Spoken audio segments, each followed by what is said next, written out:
Sergio বুস্কেটসকে নিয়ে স্পেনের coach Vicente del Bosque একবার বলেছিলেন, তুমি খেলা দেখো, তুমি বুস্কেটসকে দেখতে পাবে না, তুমি বুস্কেটসকে দেখো, তুমি পুরো খেলাটাই দেখতে পাবে। বাংলাদেশ ফুটবলের ক্ষেত্রেও এখন এই একই কথা প্রযোজ্য। আপনি হয়তো হামজা চৌধুরীর মতো করে সামিতকে পুরো ম্যাচে খুঁজে পাবেন না, কিন্তু আপনি যখন সামিতকে দেখবেন তখন বুঝবেন তিনি বাংলাদেশের মধ্য মাঠের মস্তিষ্ক। হামজা বন্দনায় গোটা দেশে গণজোয়ার। তিনি যেন বদলে দিয়েছেন সমস্ত দৃশ্যপট। তার ইম্প্যাক্ট নজর কাড়ে, হৃদয়ে জায়গা করে নেয়। কিন্তু সামিত সোম ওই বুস্কেটসের মতো করে পুরো ম্যাচের নিয়ন্ত্রণ নিজের পায়ের ইশারায় তদারকি করেন, খানিকটা নীরবে।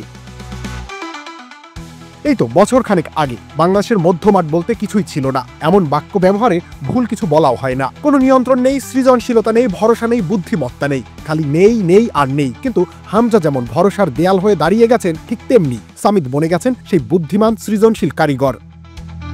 বিসওয়াক্স আর ভিটামিন ই সমৃদ্ধ স্কোয়ারের ময়শ্চারাইজিং মেরিল লিপ কেয়ার। এবার হাসুন প্রাণ খুলে।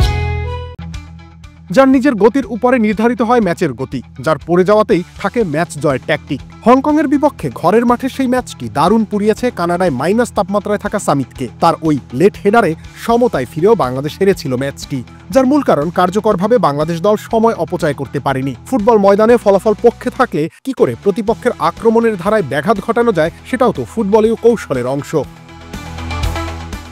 সামিত ভারতের বিপক্ষে বহুবার তেমন পন্থা অবলম্বন করেছেন, সতীর্থদের বলে দিয়েছেন কি করতে হবে। দিন শেষে ম্যাচ জেতাই মুখ্য, কিভাবে জিতলেন সেটা আলোচনায় আর থাকে না। শুধু যে চিকন বুদ্ধি ব্যবহার করেছেন সামিত তা কিন্তু নয়। বাংলাদেশ পুরোটা ম্যাচ জুড়েই মিড ব্লক করতে চেয়েছে, সেখানে গুরুত্বপূর্ণ ভূমিকায় ছিলেন সামিত সোম।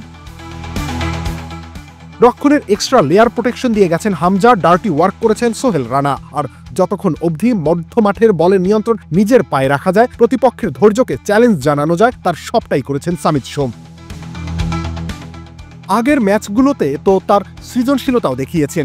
ডিফেন্স চেরা, থ্রু পাস, একটা টার্ডে পুরো প্রতিপক্ষকে ছিটকে ফেলা, সেসব তিনি করতে সিদ্ধ হস্ত। সামিত সোম এক কমপ্লিট মিডফিল্ডার, যাকে হয়তো আপনি খুঁজে পাবেন না খেলায়, কিন্তু সত্যিকার অর্থে তিনি নিজেই পুরো গেম। হামজার মতোই তিনিও বাংলাদেশ ফুটবলের এক অবিশ্বাস্য প্রাপ্তি। রবিউল ইসলাম রনি, খেলা ৭১।